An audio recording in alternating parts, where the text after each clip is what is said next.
Yeah, well, I'm gonna go build my own International. with, A decentralized planned economy. and Newspapers. in fact, forget the Decentralized planned economy. Hello, folks. Today we'll be talking about Trotskyism or Leninism, one of the biggest issues that faces a new communist, and how Trotskyism is in fact a distortion of Bolshevism, Leninism, and Lenin's theories. So just jumping right into this, that is really one of the biggest questions that meets every new communist that I always get. What about Trotsky, or socialism in one country, that Trotsky-Stalin split? And while Trotsky himself, after the death of Lenin, attempted to position himself as a true inheritor of Lenin's legacy and the most quote-unquote Bolshevik, the fact of the matter is that Trotsky only joined the Bolsheviks on the eve of the October Revolution in 1917. If you really study his life before that, he was a wrecker, he was anti-Leninist as much as possible, he was a Menshevik. Throughout his early political career, he was a middle roader overall between the Menshevik and Bolshevik split. It would always have this weird middle position. And a quick study of Trotsky's life shows that he was, in fact, on every single side of every single issue. This is to say that Trotskyism is a distortion of Leninism and was never Leninism to begin with. So let's get into Trotsky. Trotsky was born in 1879 as the child of a somewhat affluent family. They were upper middle class. And during his early life, Trotsky joined the Narodniks. In case you don't know, the Narodniks were an adventurous socialist movement in Russia that believed in the deed by the gun. His family heavily objected to this, but in his radical politics. It was a Jewish family within Russia, and they wanted him to continue his Jewish studies. And he would even end up moving to a gardener's hut in a Narodnik commune for a little bit of his early life, his teens. However, in the late 1800s, Trotsky began to become consumed by Marxism and organizing unions. He would begin being jailed and exiled by the Tsarist government during this time. And in the early 1900s, he made several connections with social democrats all across Russia, including his first with Lenin. In 1902, at the invitation of Lenin, Trotsky would in fact begin to contribute to Lenin's new newspaper, Iskra. This was before the Menshevik-Bolshevik split within the Russian Social Democratic Party. Communists back then were called Social Democrats. So you can sort of think of it as the Russian Communist Party, but it's called the Russian Social Democratic Party. And this was before the big Menshevik-Bolshevik split. However, just because Trotsky and Lenin worked together on Iskra doesn't mean that he was Lenin's loyal follower. And do not get confused with the idea that just because Lenin invited Trotsky to work on Iskra and they knew each other in the early 1900s, they were always agreeing. They were always on each other's side. In fact, that they were best chums that always agreed with each other. In fact, they would have many ugly disagreements that were just ringing. And that's because in the Second Congress of the Social Democratic Party in 1903, in which Lenin famously clashed with what would become the Mensheviks, this was the beginning, the birth of that Menshevik-Bolshevik split. During this Congress, Lenin would call for a disciplined vanguard party. Trotsky would be on the complete opposite side against Lenin and would vote against most of Lenin's proposals, such as those for Iskra, the newspaper. Therefore, from the outset of the Menshevik-Bolshevik split in the Social Democratic Congress, Trotsky was firmly on the Menshevik side. And as Trotsky stated within the Congress meeting, Lenin, quote, with the energy and talent peculiar to him, assumed the role of the party's disorganizer. So very early on, they were having very ugly clashes. Trotsky called Lenin a disorganizer and claimed that Lenin wanted to create a dictatorship. Trotsky would write of Lenin in this Congress meeting, quote, Lenin's methods lead to this. The party organization at first substitutes itself for the party as whole. Then the Central Committee substitutes itself for the organization. And finally, a single dictator substitutes himself for the Central Committee. A proletariat capable of exercising its dictatorship over society will not tolerate any dictatorship over it. So Trotsky here was calling Lenin's idea of the vanguard disciplined party a dictatorship from its very outset. During this ugly split between Mensheviks and Bolsheviks, the baby split, it didn't fully occur yet, but it was sort of the beginning of that. Trotsky would even call Lenin Robespierre, from the French Revolution, the famous revolutionary from the French Revolution. However, for whatever reason, Trotsky meant it in a negative light. He would call Lenin also a Thermidorian, a socialist opportunist, and he would say that Lenin's attempts to create a disciplined vanguard party were a vulgar farce. This would lead in 1903 to Trotsky leaving Iskra with the Mensheviks, and with him formulating plans to fight the Bolsheviks. In the same year, Trotsky and the Mensheviks would formulate a coup within the newspaper Iskra. So this was Lenin's really baby. Iskra was Lenin's child, sort of. It was his favorite project in the early 1900s. And Trotsky and the Mensheviks, who were in the Russian Social Democratic Party, would kick out all of the Bolsheviks, including Lenin, and would take Iskra and began writing anti-Bolshevik attacks with the new newspaper, the new Iskra. That very next year, in 1904, Trotsky published a book attacking Lenin called Our Political Tasks. In it, he would describe Lenin as, quote, evil-minded and morally repulsive, suspiciousness, a shallow character of a tragic Jacobinist, intolerance. Jacobinist is that revolutionary party in the French Revolution. Must be liquidated now at all costs. Otherwise, the party is threatened with moral and theoretical decay. In 1904, Trotsky's attack on Lenin in the newspaper Iskra, in fact, became so bad and so unpopular, he would even be forced to resign by other Mensheviks themselves, because the readership of Iskra loved Lenin. They hated these attacks that Trotsky was doing. In fact, a lot of readers thought that Trotsky was going too fucking far in his constant attacks of Lenin in the Iskra newspaper. In 1905, Trotsky would publish his first early draft of the Theory of Permanent Revolution, and this has been the mainstay of Trotskyist theories. But in order to understand Trotsky's theory of permanent revolution, you have to understand the Marxist debates that were happening at that time. So during this time in the early 1900s, there was a basic debate within Orthodox Marxism and a new upcoming Marxism that would be formulated into Leninism. The basics of this split were the Menshevik-Bolshevik split, and they were simply that the Mensheviks believed in the Orthodox Marxist idea that a socialist revolution within Russia, which was still a peasant-majority semi-feudal economy, was impossible. And therefore, their plan was to simply have a capitalist bourgeois revolution and help the Russian bourgeois get into power.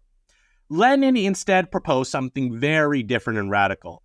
Lenin proposed that a workers' revolution was entirely possible within Russia, especially if led by a working class in alliance with the peasantry. Trotsky's line of permanent revolution was somewhere in the middle of these two positions. Trotsky's line of permanent revolution would be that the Russian Revolution could only happen with the proletariat class, that the peasants were not a revolutionary force whatsoever. Did Lenin agree with Trotsky's assessment of permanent revolution when he first came out with it in 1905? No. Upon reading Trotsky's ideas, he would reply, quote, "This cannot be, because only a revolutionary dictatorship relying on the overwhelming majority of the people can be at all durable. The Russian proletariat, however, at present constitutes a minority of the population in Russia. It can become the greatest overwhelming majority only if it combines with a mass of semi-proletarians, semi-small proprietors, i.e. with a mass of the petty bourgeois, urban and rural poor, and such composition of the social basis of the possible and desirable revolutionary democratic dictatorship will, of course, find its reflection in the composition of the revolutionary government. With such a composition, the participation or even the predominance of the most diversified representatives of the revolutionary democracy in such a government will be inevitable." One of the greatest distortions of Trotskyism then was that split, that idea that the peasantry was not revolutionary whatsoever. As Hartwell Brar would point out about Trotsky's ideas, quote, as Lenin rightly pointed out, Trotsky's permanent revolution is tantamount to skipping the peasant movement and playing at the seizure of power. Any attempt at such a revolution as was advocated by Trotsky would have ended in certain failure, for it would have denied the Russian proletariat the support of its most dependable ally, the poor peasantry. Only this explains Leninism's unrelenting struggle against Trotskyism from 1905 onwards. End quote. Trotsky himself would later call Lenin's formulations of class alliance between the peasantry and the proletariat algebraic. So to claim that Trotskyism is an extension of Leninism, or that it's the true Leninism, is completely false. Here's Trotsky himself. But Lenin's old formula did not settle in advance the problem of what the reciprocal relations would be between the proletariat and the peasantry within the revolutionary bloc. In other words, the formula deliberately retained a certain algebraic quality, which had to make way for more precise arithmetical quantities in the process of historical experience. So how on earth is this the true Leninism? It makes no fucking sense to me, you know? In 1905, Trotsky came back to Russia after being exiled by the Tsarist government. And when he came back, Russia was in the middle of some deep shit. The Bloody Sunday massacres had happened, in which demonstrating workers had been executed by the Tsar. He would quickly join a Menshevik group within St. Petersburg upon finding Russia within a revolutionary fervor. During this time, Trotsky would put forward the idea that the time was now to impose a workers' government, that 1905 was the perfect time for the proletariat to seize the government. To this, Lenin would reply and declare humorously, quote, "Trotskyism, no czar, but a workers' government. This is surely wrong. There is a petty bourgeois. It cannot be ignored," end quote. So you can see how adventurous and terrible at analyzing classes Trotsky truly was. During this time, Lenin laid out the Bolshevik line for the revolution, and basically it stated that the working class, in alliance with the peasantry, would implement into Russia a liberal capitalist revolution, and then the workers would implement in a workers' revolution, in a workers' government. They would overtake that liberal capitalist revolution and implement in a socialist government and the worker state. In all of this, the working class of Russia, and not the bourgeoisie of Russia, would be in the driver's seat, because Lenin believed that if the workers' movement was strong enough, they could overtake the bourgeoisie, who were leading right now a revolution against Tsarism. The Menshevik line, however, rejected all of this. They believed that the Russian bourgeoisie should be the main drivers of the Russian Revolution, and that communists should just simply help the bourgeoisie get into power, and then not even try to form that workers' revolution or that workers' government. The Menshevik Party program would surprisingly have a little sneak peek of Trotsky's theory of permanent revolution as well in it, in which they would claim that socialism could only come about in Russia, quote, "in the event of the revolution spread to the advanced countries of Western Europe, where the conditions for the achievements of socialism have already reached a certain state of maturity. In that event, the restricted historical scope of the Russian Revolution can be considerably extended, and the possibility of striking the path of socialist reforms will arise." So in this, you can see that the Mensheviks agreed with permanent revolution, not the Bolsheviks. In 1905, striking workers in St. Petersburg in a revolutionary fervor created a Soviet, which was basically like a workers' government, a workers' council. And Trotsky and the Mensheviks became the heads of it, playing leading roles. To Lenin, the Soviets were a perfect opportunity to take down the Tsarist government, with him seeing it as a fighting organization against Tsarist autocracy. Trotsky, as the head of the Soviet, however, would toe the Menshevik line and not the Bolshevik line, which meant he would essentially dampen the revolutionary enthusiasm of the workers.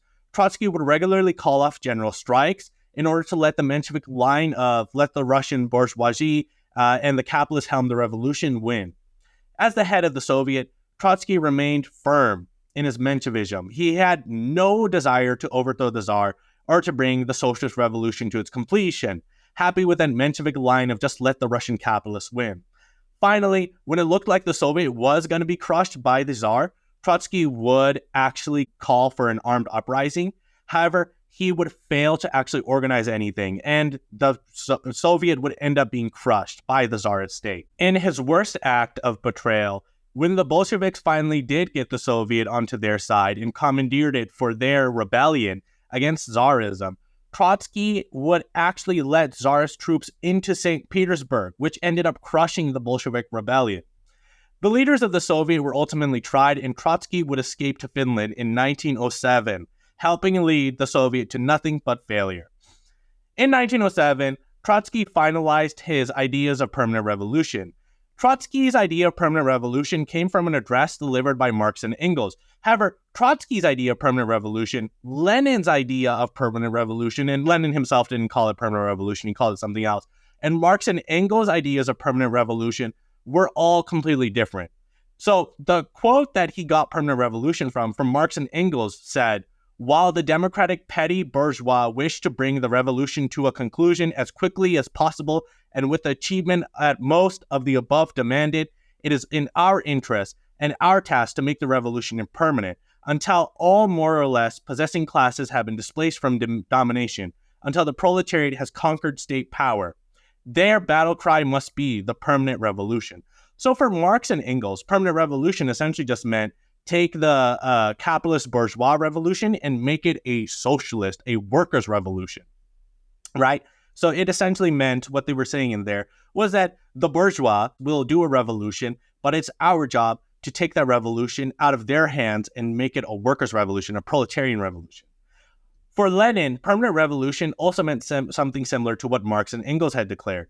Lenin also called his theory continuous revolution to specifically distinguish it from Trotsky. Lenin said, quote, "From the democratic revolution, we shall at once, according to the degree of our strength, the strength of the class consciousness, and the organized proletariat, begin to pass over to socialist revolution. We stand for continuous revolution." See, it's almost exactly that Marx and Engels line, take a revolution that's a capitalist revolution and turn it into a workers' revolution. Trotsky's theory of permanent revolution that he finalized in 1907 was, however, entirely different. He thought, one, the revolution can only happen with the industrial proletariat. The peasantry can be a temporary ally for the revolution, but not permanently. Two, the working class of Russia cannot establish socialism because the peasants will then immediately reject this and begin fighting the workers' government. Therefore, the only way to establish socialism is if workers' revolutions win in Western Europe. Trotsky would say, quote, "Left to its own resources, the working class of Russia will inevitably be crushed by the counter-revolution the moment the peasantry turns its back on it. It will have no alternative but to link the fate of political rule and hence the fate of the whole Russian Revolution with the fate of socialist revolution in Europe." So three, socialism cannot be built in Russia unless the Russian working class uses state power to expand revolution to Western Europe. Lenin himself opposed Trotsky's ideas of permanent revolution. He called them, quote, "absurdly left theory of permanent revolution," end quote. On permanent revolution, Lenin declared, quote, "Trotsky repeats his original theory of 1905 and refuses to stop and think why, for 10 whole years, life passed by this beautiful theory. Trotsky's original theory takes from the Bolsheviks their call for decisive revolutionary struggle and for conquest of political power by the proletariat, and from the Mensheviks, it takes the repudiation of the role of the peasantry. Trotsky is in fact helping the liberal labor politicians in Russia, who by the repudiation of the role of the peasantry mean refusal to arouse the peasants to revolution." End quote. Lenin is so fucking sassy, by the way. I'm calling it beautiful revolution and a beautiful theory. Likewise, permanent revolution theory adopted by Trotsky would state two things. One, that a proletarian revolution in one country couldn't occur without workers' revolutions in other countries, especially within the backwards Russia and the more advanced Western European countries. And two, that socialism cannot be built in one country if there's not proletarian revolutions in other ones. This completely goes against Lenin's conceptions of imperialism, which saw that in the imperialist world system and economy and the contradictions inherent within it, there would be proletarian revolutions breaking in the weakest chains of world imperialism. This means that proletarian revolutions will inevitably take place in a few single countries in the weakest spots of global capitalism. Lenin himself would state, quote, "As a separate slogan, however, the slogan of the United States of the world would hardly be a correct one. First, because it merges with socialism. Second, because it may wrongly be interpreted to mean that the victory of socialism in a single country is impossible. It may also create misconceptions as to the relations of such a country to others. Uneven economic and political development is an absolute law of capitalism. Hence, the victory of socialism is possible first in a few or even in one single capitalist country taken separately. The victorious proletariat of that country, having expropriated the capitalists and organized its own socialist production, would rise against the rest of the capitalist world, attract to itself the oppressed classes of other countries, raise revolts amongst them against the capitalists, and in the event of necessity come out even with armed force against the exploiting classes and their states.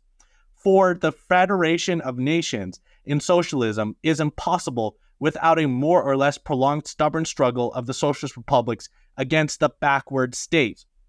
End quote. So Lenin's theory of imperialism essentially thought of the world as having uneven development, and that made it possible for socialism to occur in the weakest spots in the world globalist imperialist chain.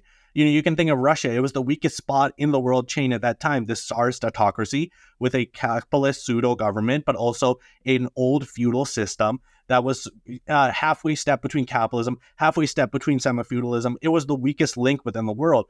There's so many weak links out there in the world currently. There's weak links in Africa, like the Sahel region, which currently came into revolutionary forever. There's weak links in the Congo, which is currently with slaves.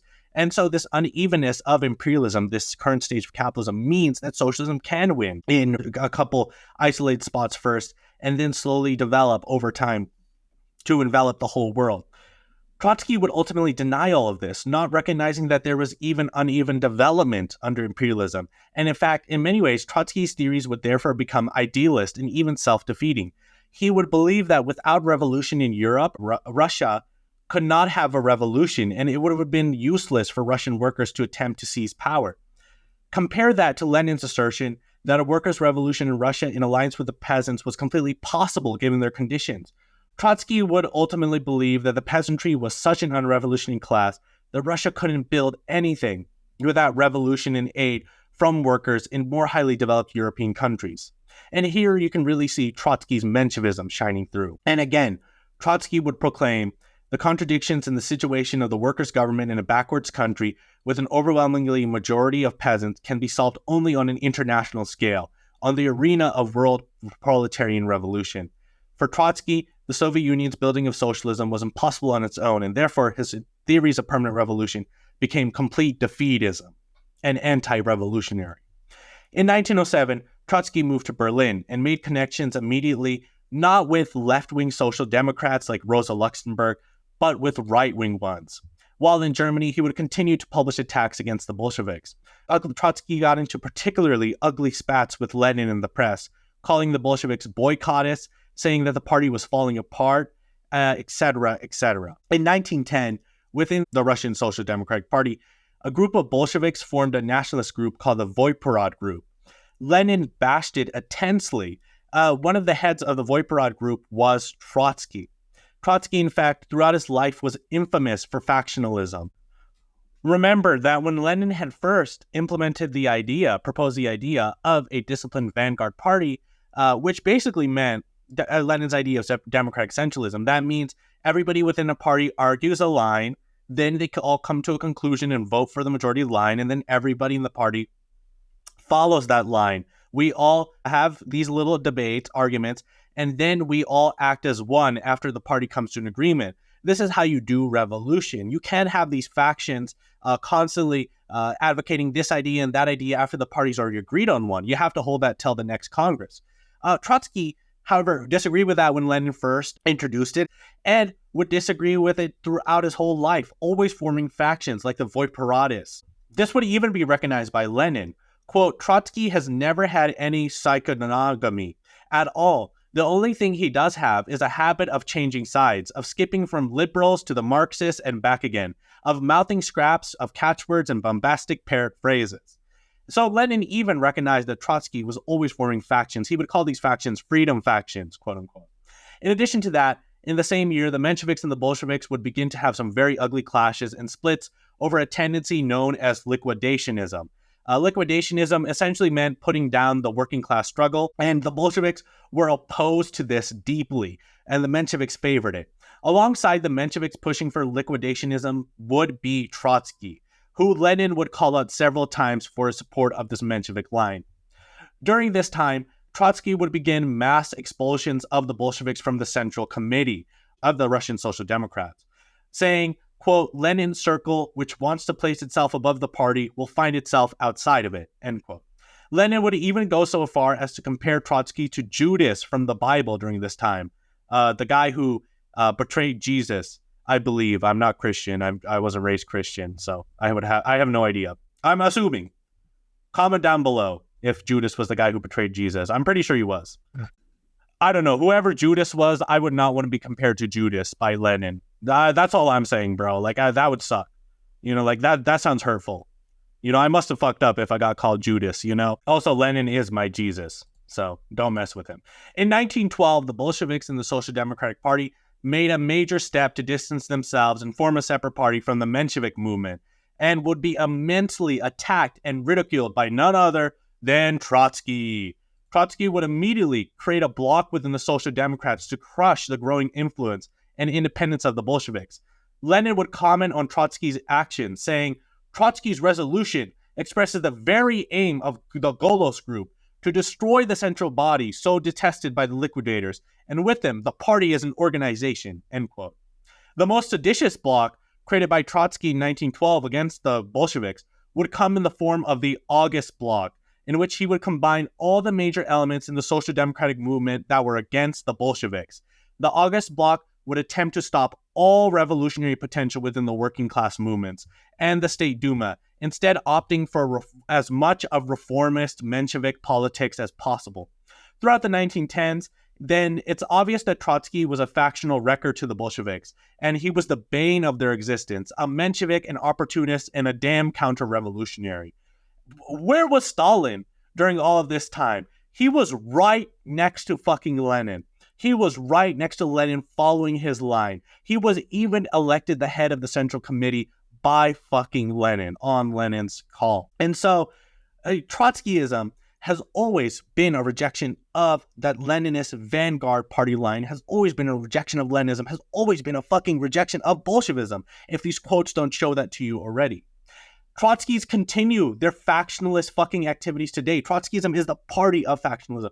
And you cannot have factionalism in a disciplined vanguard party. Otherwise, your party ends up as a debating book club that doesn't actually get anything done, which is what all fucking Trotskyist groups eventually end up as. Harpal Brar has pointed this out. Quote, each of the myriad of Trotskyist organizations claim to be the official Fourth International and describes every other Trotskyist organization as a fake one. A hilarious phenomenon, end quote. So Trotskyists are prone to splitting because that's all Trotsky did. He created tendencies and he split. And even within the Trotskyist movement, there's a million fucking different splits, all claiming to be the true quote-unquote Trotskyist line. Look at how fucking unrevolutionary this is. Look at how much of a fucking book club this is. In 1913, when talking about the right for nations to secede and the right for self-determination of nations, with Lenin being for that position and calling Rosa and Trotsky reactionaries, he would end up saying, quote, in her anxiety not to assist the national bourgeois of Poland, Rosa Luxemburg, in her denial of the right to secession in the program of Russian Marxists, is in fact insisting the great Russian Black Hundreds, end quote. So he would call the Trotskyist line in which Trotsky and Rosa said that we can't support the self-determination of these nations because it's the aspirations of a national bourgeois, completely reactionary. With the outbreak of World War I, Trotsky would put forward one of the strangest ideas he ever had, and that was the idea of national liberation being completely useless and national identity itself being completely useless, and that Europe as a whole should combine into a single superstate called the United States of Europe. Just like, you know, the United States of America, it should be like the United States of Europe, which okay. Lenin would at first back the slogan of the United States of Europe, but he would eventually come to see it as reactionary. As firstly, a United States of Europe didn't help the cause of socialism whatsoever. And secondly, because Trotsky's idea implicated that the socialist revolution could only occur in highly developed economies of Western Europe. Lenin, in response to this, would say, quote, the victory of socialism is possible, first in a few or even in one single capitalist country, end quote. This was all a damning refutation of Trotsky's ideas of permanent revolution, his idea of the United States of Europe. That one came out of his ass, I swear to God. During the course of World War I, Trotsky proposed several ideas and slogans that Lenin disagreed with. Firstly was his slogan of peace for World War I. Lenin was adamant that the right decision for World War I was to turn World War I into a civil war, to turn Russia's war against its neighbors into a civil war. His second slogan would be neither victory or defeat. Once again, this would come under fire from Lenin, who declared it as a phrase akin to defense of the fatherland. Ultimately, to Lenin, it did not matter which side won World War I. In 1917, Trotsky was briefly deported to America. He would arrive in New York, where he began immediately working with a newspaper with a few Bolsheviks on it. But as always, the second he got to America and the second he got his hands on some Bolsheviks, he formed another bloc within that newspaper against Lenin and the Bolsheviks. Lenin would call this, quote, Trotsky arrived, and this scoundrel has at once ganged up with the right-wing Minar and the left Zimmerwaldis. That's it. That's Trotsky for you. Always true to himself. Twists, swindles, poses as the left, helps the right so long as he can, end quote. He said that in a letter to Kollontai. So that was like his true feelings, honestly. You know, that was his group chats leaked, basically. Like that's what group chats were in the 1900s. You know, letters sent to friends. In 1917, Lenin himself returned to Russia after exile, and his first issue in Russia would be the April Theses.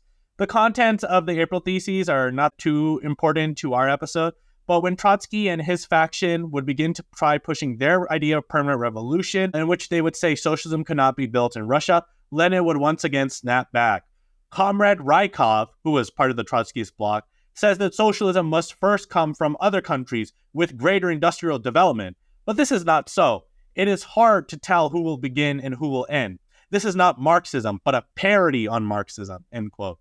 In that same year, after the February Revolution, Trotsky joined the Interburites, a centrist group that joined the Bolsheviks in late 1917. In 1917, then, Trotsky officially finally became a Bolshevik after having done this factionalism, this Menshevism, doing everything else. Homie had been all over the political spectrum and finally ended up in the Bolsheviks.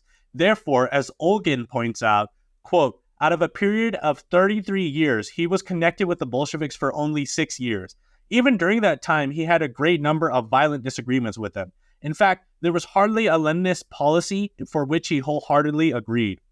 And Olgin would also say, quote, what characterized his opposition when he was a mere opportunist was lack of understanding of the moving forces of the revolution and a purely rational approach to the solution of problems, an approach that had no relation whatever to the realities of life. What characterizes him now when he is leading the vanguard of counter-revolution is his deliberate invention of ways and means to damage the revolution, the Soviet Union, the Communist Party of the Soviet Union, the communist movement throughout the world. This has become his sole aim and his only reason for his existence. Trotsky's idealism when he was part of the Bolsheviks would even include him trying to form a disruptive bloc to protest the Communist Party's plans to have trade unions become subservient to the state, something Lenin would comment on. Quote, even if the new tasks and methods had been pointed out by Trotsky just as highly correctly as in reality, they have been pointed out incorrectly throughout. By such an approach alone, Trotsky would have caused injury to both himself, to the party, to the union movement, to the education of millions of members of labor movements, and to the Republic. And so therefore, Trotsky was so counter-revolutionary that he even got called out by fucking Lenin. In 1924 to 27, Trotsky would form opposition blocs to attempt to debate and fail to win the masses in the party over to his side and positions. He would get rejected again and again by both the party and the masses. During the NEP, in which some relaxations of the Soviet economy and market forces were allowed, Trotsky would be on every single side of the issue. At first, Trotsky and his clique would see all peasants as counter-revolutionary and kulaks. So at that time, the Bolshevik Party recognized that there was a rich peasant, the kulak, a middle peasant, and then the poor peasant. And they saw the poor peasants as revolutionary. Trotsky said, no, they're all kulaks, they're all counter-revolutionary. So when NEP was going on, Trotsky would call for collectivization, right? So he would say, quote, collectivize the peasants at once, if need be, use force. This would have been disastrous during the time of the NEP because the Bolsheviks desperately needed to have a good relationship with the peasants to allow the peasants to recover themselves from the Revolutionary War. Trotsky, in a complete disregard for party discipline, in the 13th Conference of the Bolsheviks in 1924, would again start calling for the ability to have factions in the party and would again start infighting. Trotsky would refuse to adhere to the lines adopted by the party, calling his need to have factions freedom groupings within the Bolshevik Party. This was a stupidly dangerous move against the party and its discipline in such a vital time, the post-revolutionary period. Quote, such freedom weakens the party, undermines it, creates in the party a state of siege, and demoralizes the forces of revolution. When this happens, says Lenin, the party is faced with the danger of being transformed into a plaything in the hands of the agents of the bourgeois. When the Bolsheviks, after Trotsky was kicked out, began collectivizing, despite calling for collectivization previously against the kulaks, he would suddenly be against collectivization. In the Chinese Revolution, Trotsky would also be on every single fucking side of the issue. He would oppose the Chinese, calling those Chinese Soviets Red Army bandits. When the Chinese were temporarily forced to retreat, he would end up declaring the revolution done for and would claim that Stalin had ruined the revolution. Trotsky would misinterpret China as the same thing as an imperialist country, as China was trying to overthrow its colonial occupation. Trotsky's undialectical views on the peasantry would haunt his analysis. While the peasants of China were the leading force of the Chinese Revolution, in 1920, about 2 decades before Mao Zedong and the CPC would lead the peasants to victory, Trotsky proclaimed, quote, numerically, the Chinese peasants constitutes an even more overwhelming mass than the Russian peasants, but crushed in the vice of world contradictions, upon the solution of which, in one way or another, its fate depends, the Chinese peasantry is even less capable than the Russian of playing a leading role. It is no longer at present a theoretical forecast. It is a fact tested through and through from all sides, end quote. So Trotsky would say the Chinese peasants can't do a revolution. Mao would prove this wrong in 1949 by making the Chinese peasants the leading force within the Chinese Revolution. Trotsky believed that what was occurring in China wasn't a revolution, but instead an attempt by Chinese capitalists to protect their interests. While Chinese communists were building an alliance with the Kuomintang, which was the capitalist party of China that was ruling at the time, to free their country from Japanese colonialism and colonialism in general, Trotsky would propose leaving their vital alliance with the Kuomintang to break that alliance with the Chinese native bourgeoisie, instead advocating organizing Soviets to take power. That's not how revolution has worked historically, though. First, nationalist liberation have happened in which nationalist capitalists of countries formed alliances with communists. Then, after overthrowing colonialism, the communists struggled against their nationalist bourgeois and won. Trotsky wanted to skip that first step of national liberation. And ultimately, by calling for Soviets to be formed and ditching the alliance with the Kuomintang so early in the Chinese Revolution, when the communists weren't even done decolonizing their country, Trotsky, quote, wanted to skip the historically necessary stage of the revolution and proceed forthwith to the Soviets as the dictatorship of the proletariat. They would have been a government directed against the national government. They would have aroused the peasants against them because the peasants would have seen an attempt to disrupt the revolution in Kuomintang, which they still trusted, and attempt to interfere with the agrarian revolution. They would not have been able to build a Soviet army because of the overwhelming majority of the peasants and large section of the workers believed in Chiang Kai-shek, who at the time was revolutionary. Chiang Kai-shek later on became reactionary. They would not have been able to undermine Chiang Kai-shek's army because that army was engaged in a victorious revolution. They would not have strengthened the Communist Party because the Communist Party would have isolated itself from the revolutionary masses. As to the communists coming into power in a considerable part of China, they succeeded in doing so just because they did not pose in the eyes of masses as disruptors of national revolution, but showed the masses that from their own experience that Chiang Kai-shek was a traitor. The slogan of Soviets sounded revolutionary, but under the given conditions, its use, when impossible to realize, would have been an act of counter-revolution. It would have crippled the Chinese Revolution, end quote, from Harpal Borar. The Soviet line was to use an alliance with the nationalists and Kuomintang selectively as much as the Kuomintang were useful, and that's what Mao ended up doing and successfully doing his revolution with. But despite calling for a break and immediate seizure of state power and the creation of Soviets during the Kuomintang Chinese Communist Party alliance, when the Chinese communists and the Kuomintang broke off their alliance, Trotsky did a complete 180 on his position, going from saying break the alliance to telling the Chinese communists to work with them. He called for a creation of Soviets when Chinese hadn't even completed their national liberation revolution. And then when they broke with their Kuomintang allies, he said, go back to that alliance and that national liberation revolution when you don't need it anymore. By 1929, Trotsky was saying that the Communist Party of China was doomed to fail and that China no longer had a revolutionary situation.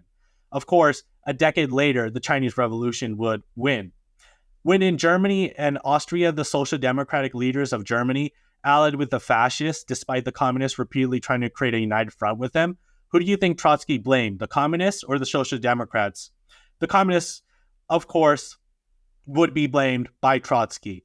Trotsky would blame them for failing to make an alliance, despite the social democrats openly pronouncing their collaboration with fascists multiple times in Germany and Austria. For example, the social democrats in Austria even backed getting rid of the country's parliament with the Austrian dictator Adolphus, but Trotsky still said, "Why on earth are you breaking with the social democrats?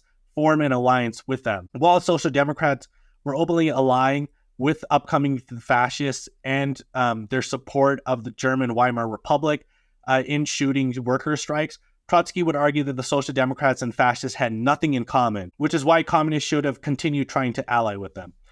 Ultimately, Trotsky took a Menshevik attitude towards the social democrats of Austria and Germany, believing them not to be natural allies of fascism, when in fact they actually showed themselves to be natural allies of fascism multiple times.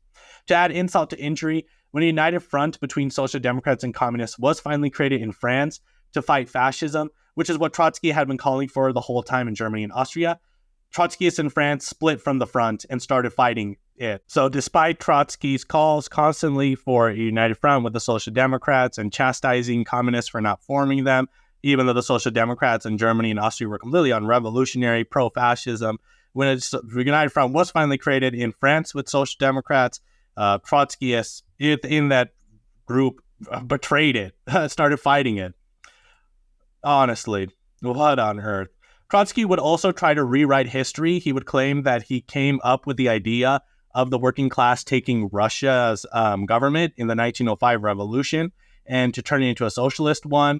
Lenin and the Bolsheviks had that idea a long time before him. When in October, Lenin and the Russian revolutionaries had sensed that it was now time in 1917 to do a violent armed revolution, Trotsky would oppose this. He would instead want to peacefully transition the government to socialism.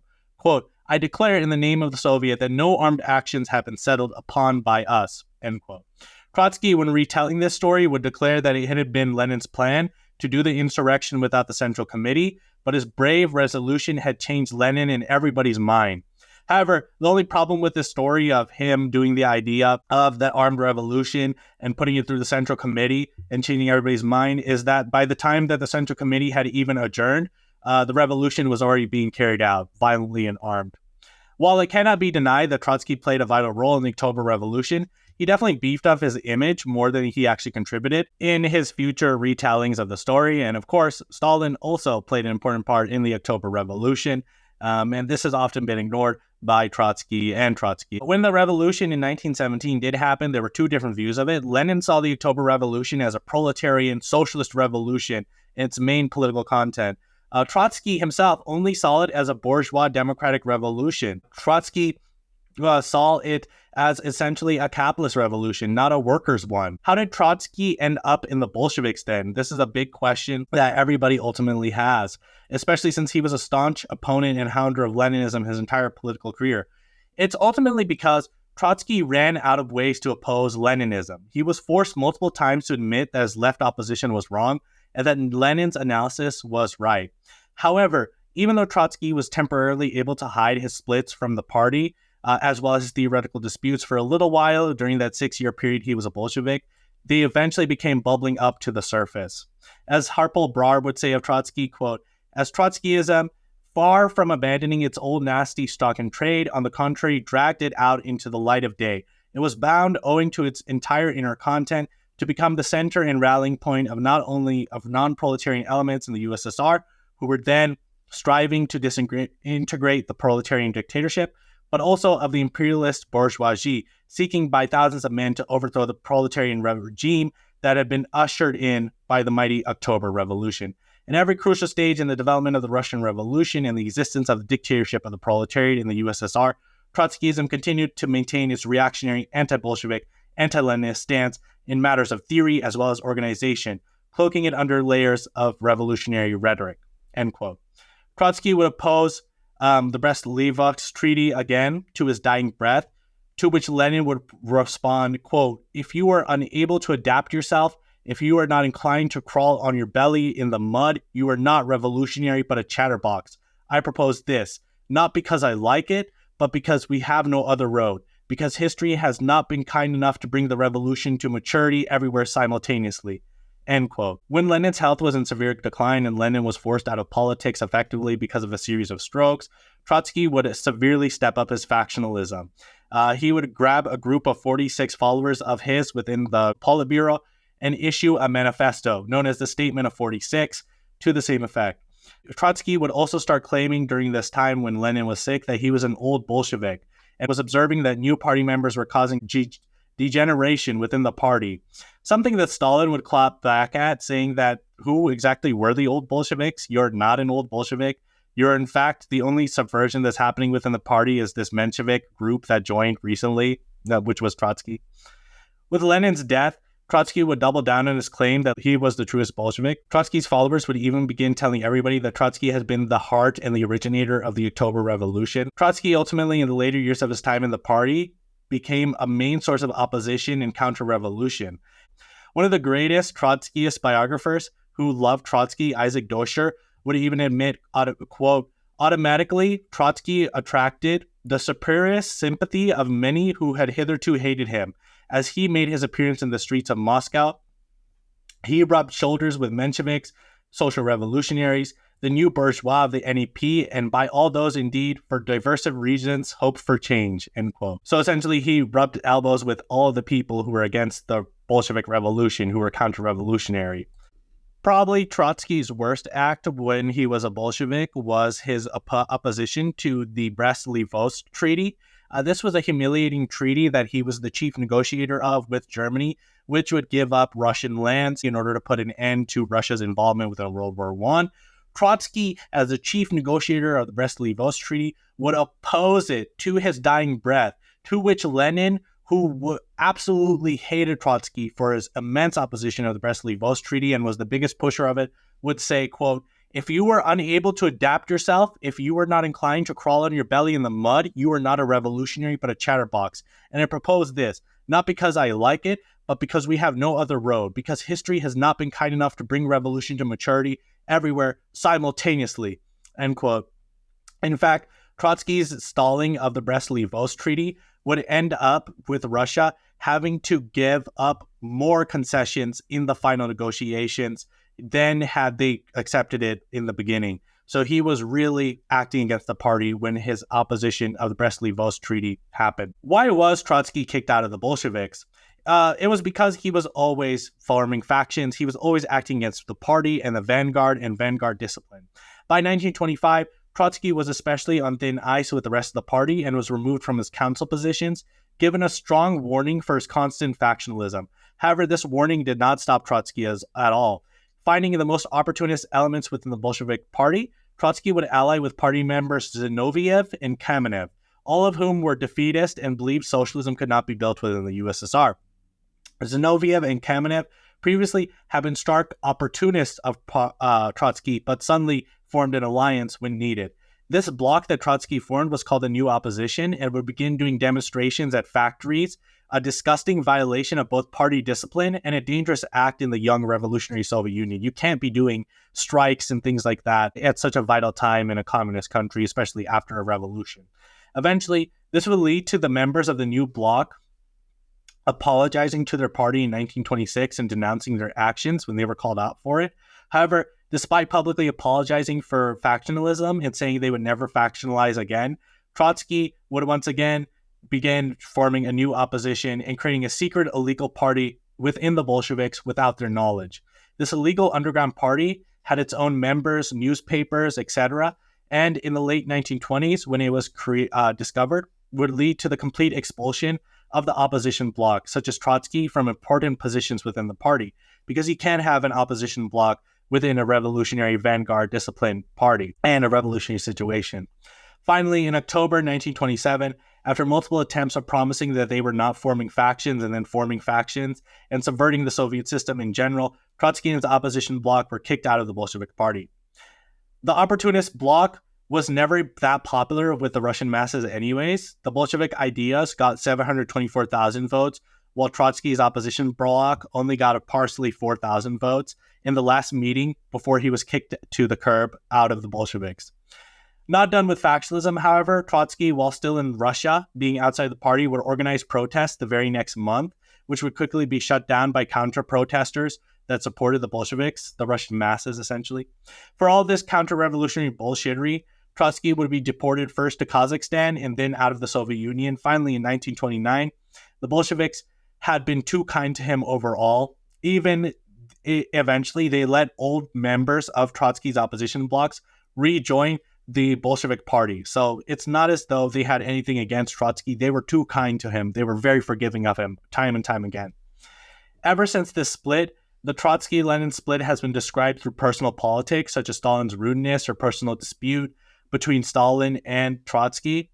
However, the Trotsky split and Trotsky being kicked out of the party was due to Trotskyism itself being counter-revolutionary and against Leninism and the formation of a vanguard disciplined party. Ultimately, Trotsky's fight was never with Stalin, it was with Leninism and Bolshevism itself. Trotsky, after being kicked out, would become a harbinger of doom onto the USSR.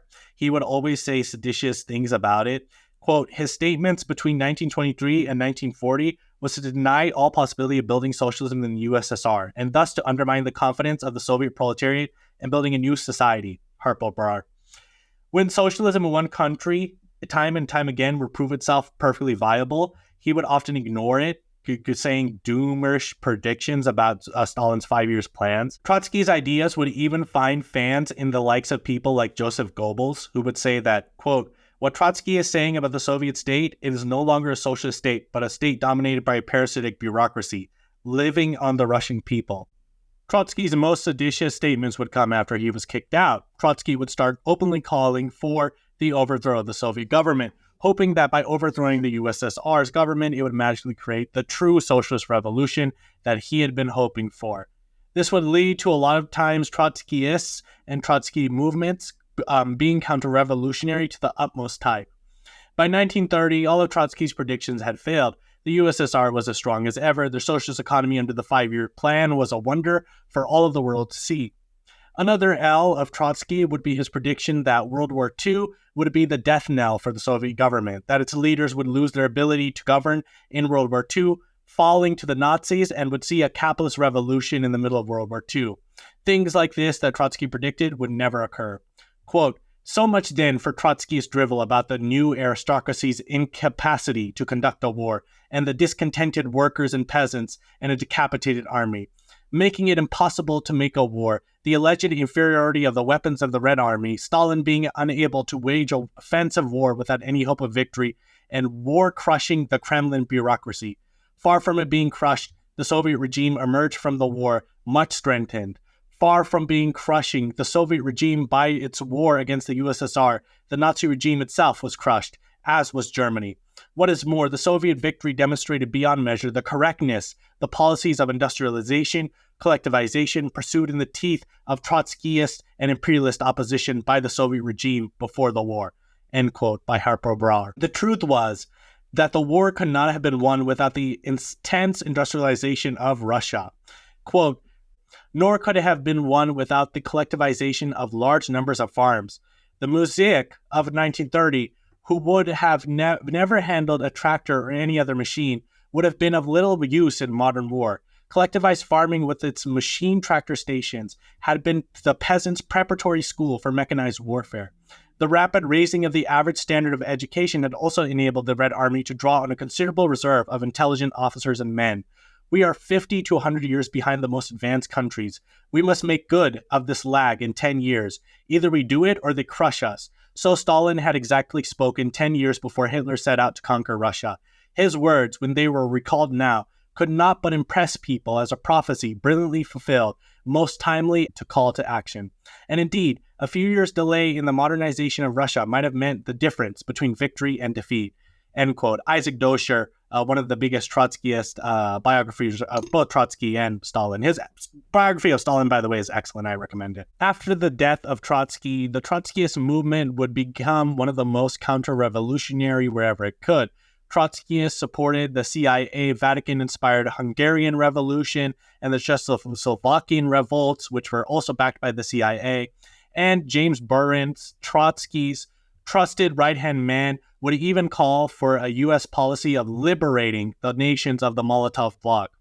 An absolutely immense counter-revolutionary move, especially since the Czechoslovakians, counter-revolutionaries, believed in multi-party democracy, restoring capitalism, etc. Trotskyism was once again at the side of capitalism against socialism. They would back both the counter-revolution in the 60s and the disastrous counter-revolution in Czechoslovakia in the 90s, which restored capitalism, which would end also socialism in the name of fighting quote-unquote Stalinism. Peter Earl, the Trotskyist of Czechoslovakia, would become one of the biggest members of Charter 77 in 1989, which would push for, quote, economic and political pluralism and freeing business from the yoke of centralized bureaucracy, end quote. Once again, Trots were on the side of capitalism against socialism. Trotskyists would even declare that Trotskyism had won in the capitalist Czechoslovakian Revolution of 1991. Under the guise of fighting Stalinist bureaucracy, Trotskyists helped America restore capitalism in Czechoslovakia.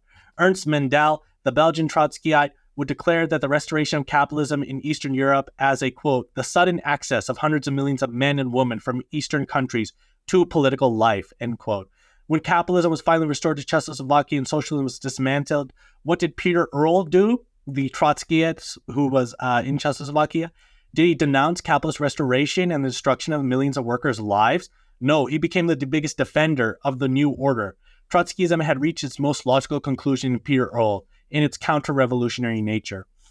Trotskyists, in their fight against Stalinist bureaucracy, would ally themselves with Gorbachev and Yeltsin. As Mendel, the leading theoretician of the Trotskyist Fourth International, would say of it, he supported Gorbachev and Perestroika.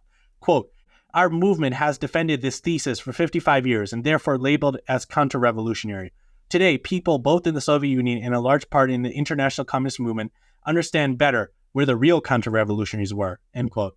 As the peoples of Eastern Europe fell into the deepest pits of poverty, parties like the Socialist Workers' Party in the UK, which is their Trot party, celebrated the destruction of quote-unquote the Stalinist bureaucracy, saying that the fight for real socialism was once again finally beginning. They would call Yeltsin's reforms as being, quote, closer to the spirit of the Socialist Revolution of 1917, end quote, which is an insane thing to say. Finally, when the effects of these reforms became too much to handle, the SWP, the Social Workers' Party, would finally retract their statements of support for this counter-revolution in 1991, but it would be too late.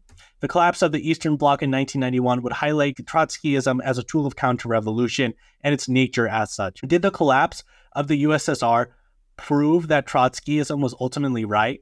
No. The collapse of the USSR, far from proving the correctness of Trotskyism, actually smashes it to smithereens.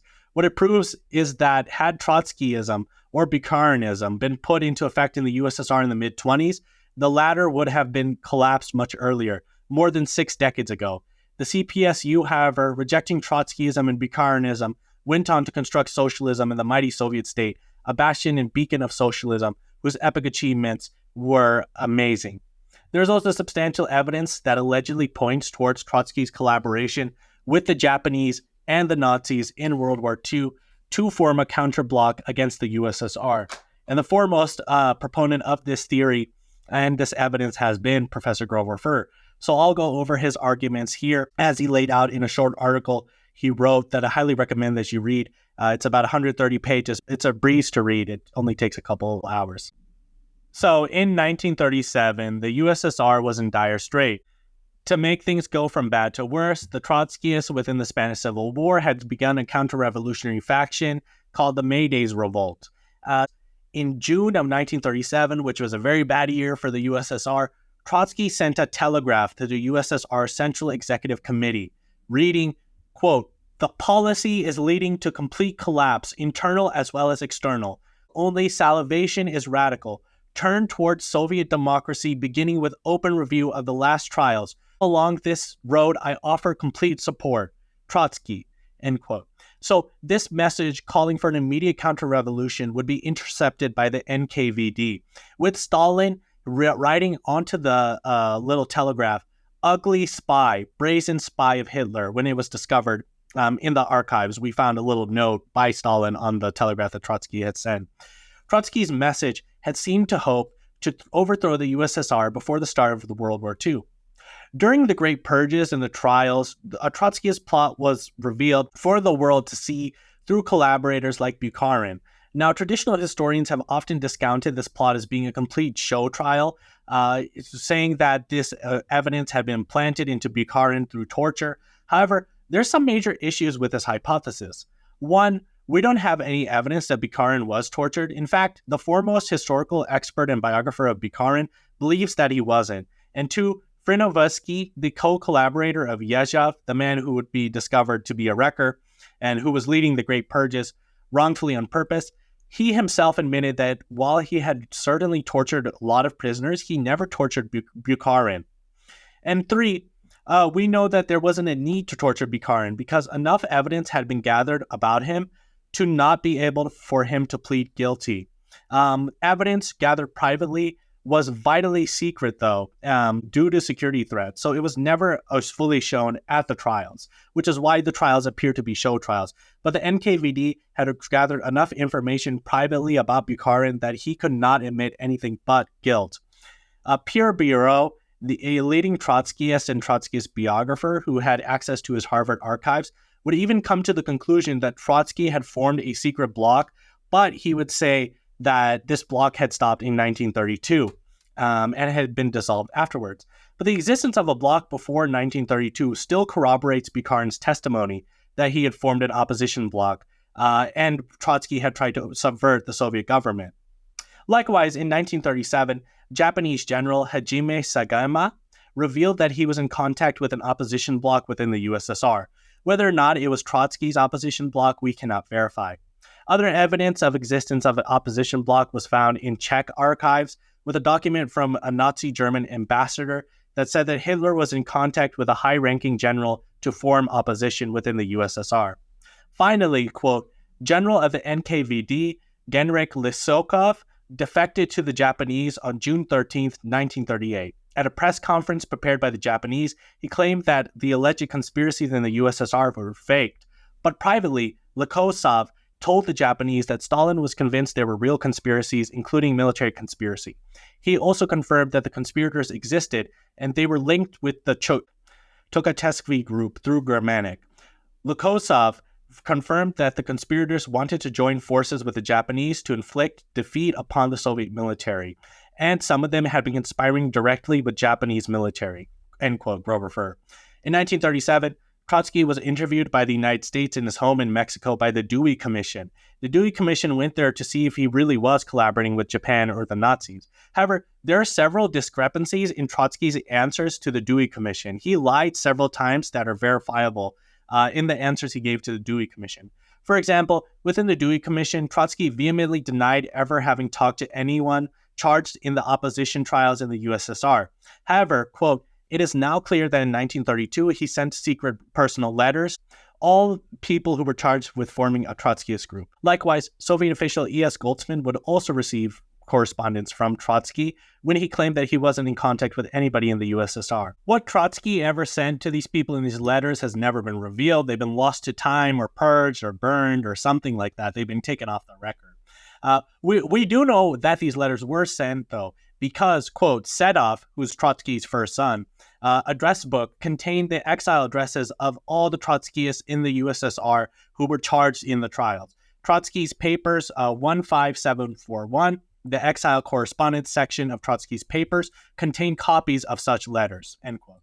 Another glaring lie that Trotsky made within the Dewey Commission investigation was that of the Bristol Hotel. We know from testimony that Goldsman, the former Trotsky Soviet official who was charged in Soviet trials, we know that from his trial, he claimed that he had met Sedov, Trotsky's son, in 1932 in the Bristol Hotel. However, Trotsky within the Dewey Commission claimed that the Bristol Hotel never existed, that in fact it had burned down in 1917. That's a blatant lie. Nathan Lazarich, in a private letter to Soviet officials, which was never meant for public eyes, therefore it has no propaganda value, stated, quote, more than once I prepared terrorist acts against Voroshilov, Stalin, and Zandov, having armed myself in order to carry out this plan. I really did prepare to murder Voroshilov as ordered by Franz Witz, a representative of the Gestapo. I wished to carry out these despicable murders because I had been infected by the poison of Trotskyism during my long stay in Germany," end quote. So he sent this letter privately to the NKVD. He had no use of sending this otherwise or lying because it was never made public. The deeply anti-Stalin historian J. Getty, after reviewing Trotsky's archive, concluded, quote, "Sometime in October of 1932, E.S. Goltzman met Sedov in Berlin. It seems as though Goltzman bought Sedov something else, a proposal from the left opportunists in the USSR for the formation of a united opposition bloc. The proposed bloc was to include Trotskyists, Zinoviists, and members of the Lemodes group, and others. The proposal came from Kokolnokov, the codename for Imin Sernov," end quote. J. Getty is a deeply anti-Stalin historian, and yet even he admitted that Trotsky was forming a bloc before 1932. That is the most verifiable evidence that we have, that Trotsky did form a bloc before 1932. We have solid evidence of that. Anything past 1932 is all speculation, but there is bits and pieces of evidence pointing that towards the fact that this opposition bloc continued after 1932. J. Getty would continue, "From the available evidence, it seems as though Trotsky envisioned no terrorist role for the bloc, although he called for a new political revolution to remove the cadres from the bureaucracy. Trotsky attempted to maintain direct contact with a lot of lower-level Trotskyist opportunists after his bloc was discovered. It is equally provable that the NKVD knew about this bloc. Trotsky and Sedov's staff were thoroughly infiltrated, and Sedov's closet collaborator, Mark Zaboretsky, is said to have been an NKVD agent. The bloc would have been interpreted by the NKVD as a terroristical plot," end quote. So even bourgeois historians who are anti-Stalinists are able to admit of the existence of some kind of bloc that was anti-Soviet, that was led by Trotsky. And as we've seen all throughout this episode, that's nothing new to Trotsky. Trotsky, of course, would create a factionalist bloc. That's what Trotsky does, and that's what Trotskyists always fucking do. I swear to God. Likewise, Jules Drews, who was a close friend of Bukharin, right, the foremost man accused of creating an opposition bloc against Trotsky, after having broken up with Bukharin as his friend, moved to Switzerland in 1970. And Jules Drews openly admitted in 1970, living in Switzerland, he had no reason to do this, no pressure on him to do this. He openly admitted that Bukharin had planned to kill Stalin. So that's pretty strong evidence that there was something going on that the Soviet government and the NKVD picked up on. While it has been claimed that Zinoviev, who was put on trial, was forced into confession through torture, he himself lamented that he had been treated well in prison, which corroborates that his confessions of guilt within this case were in fact true and not forced.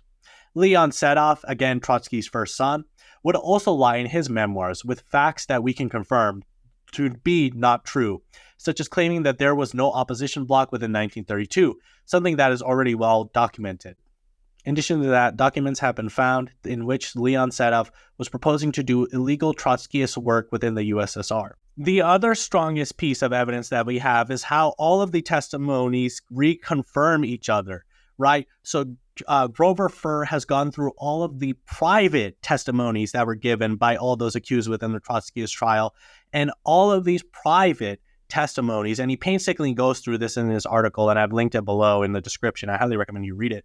All confirm each other. So these are all people who have no contact with each other currently, who are talking to a Soviet investigator. The Soviet investigator is writing it down and storing this document away only for the eyes of other Soviet investigators. And every single person's testimony corroborates each other's. They all fit each other. They all back up each other's testimony. Everybody engaged within this supposed Trotskyist plot. And so there's no reason for the Soviet investigators to lie in private documents that are only meant for other Soviet investigators.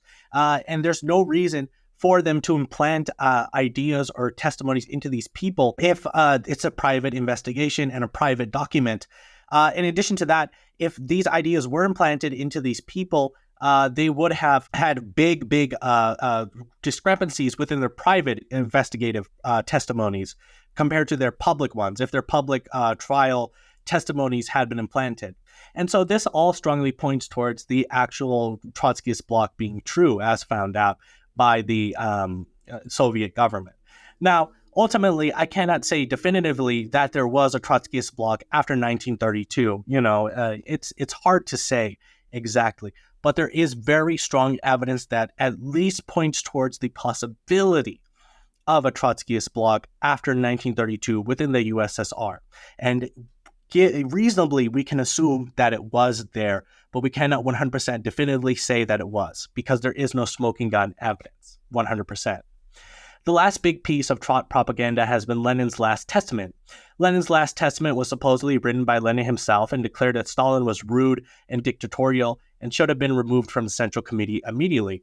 However, there are several inconsistencies with Lenin's Last Testament that question its legitimacy and whether it was genuinely written by Lenin or not. For example, while in Lenin's last testimony, Lenin is bashing Stalin constantly, the same year that the testimony was penned, Lenin loved Stalin. He, in fact, appointed Stalin to the Commissar of Nationalities and, in fact, pushed the Bolsheviks to elect Stalin to General Secretary of the Central Committee. And then, in the same year that he pushed Stalin to become the General Secretary of the Central Committee, he said that Stalin was too dictatorial in the Central Committee. That doesn't make any sense. In addition to that, something else that doesn't make sense within the document is how much Lenin sucks Trotsky's cock and goons over Trotsky constantly.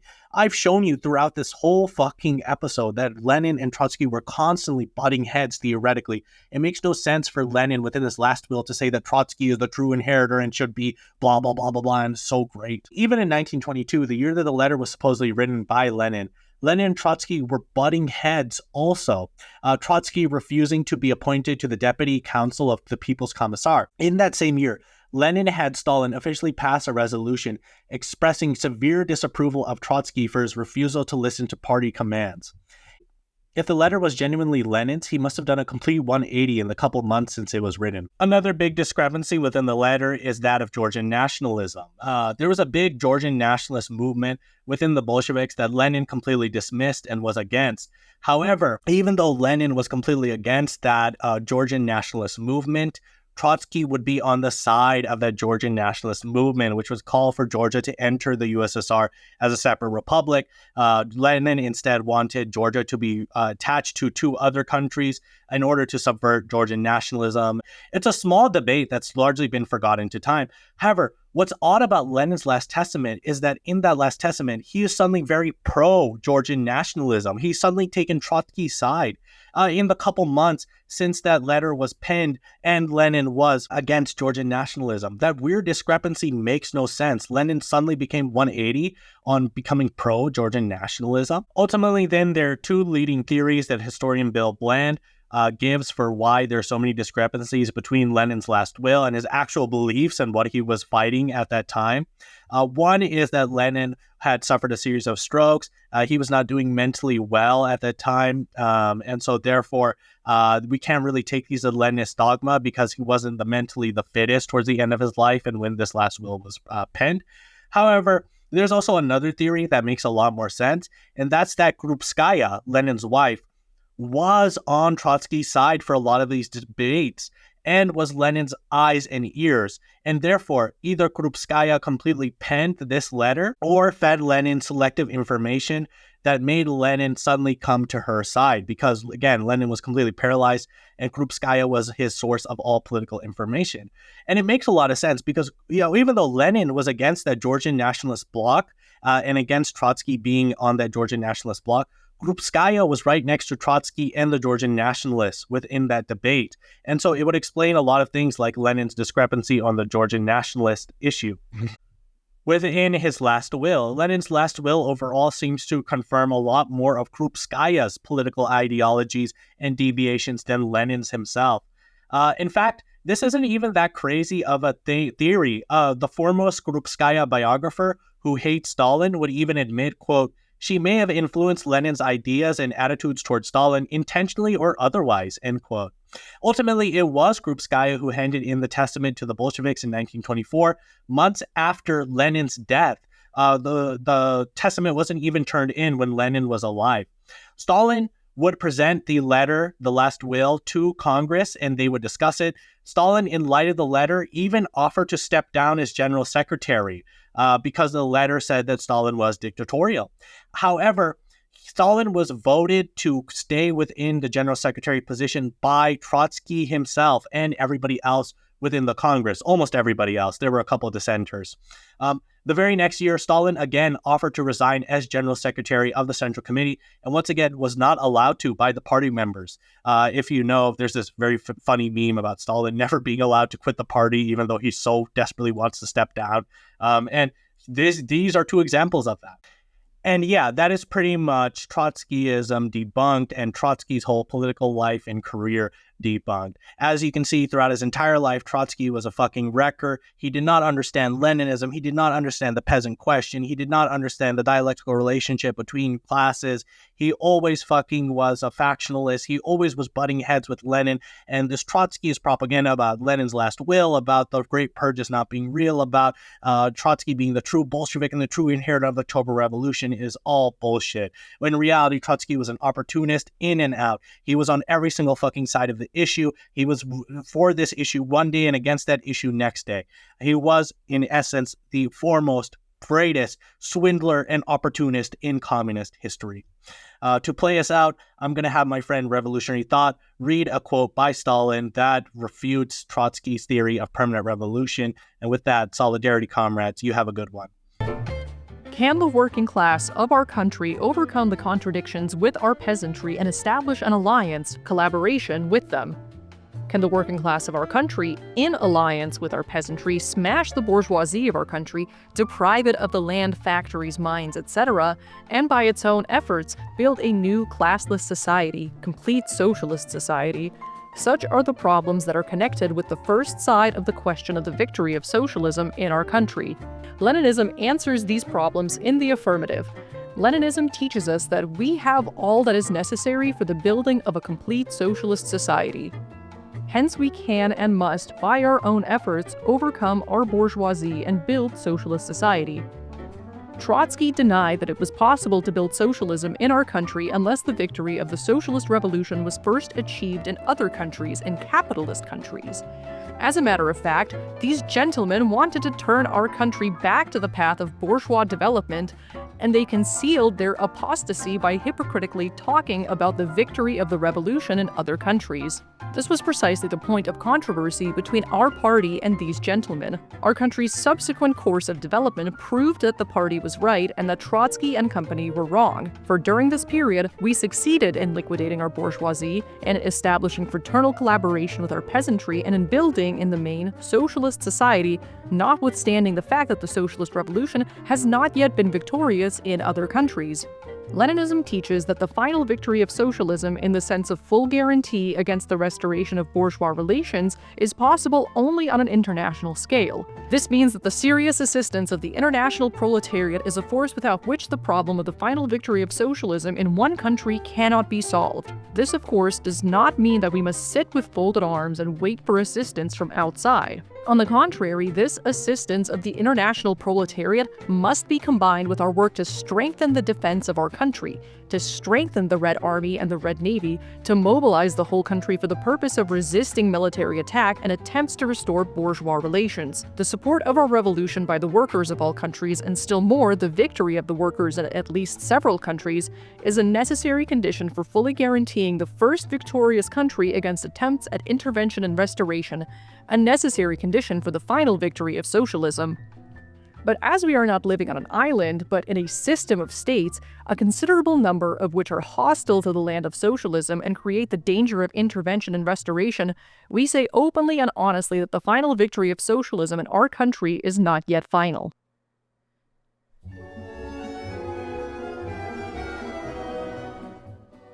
This episode of the Pokepreet Pod has been brought to you by our generous members on our Patreon. If you'd like to become one of them, go to patreon.com/thepokepreetpod. Thank you.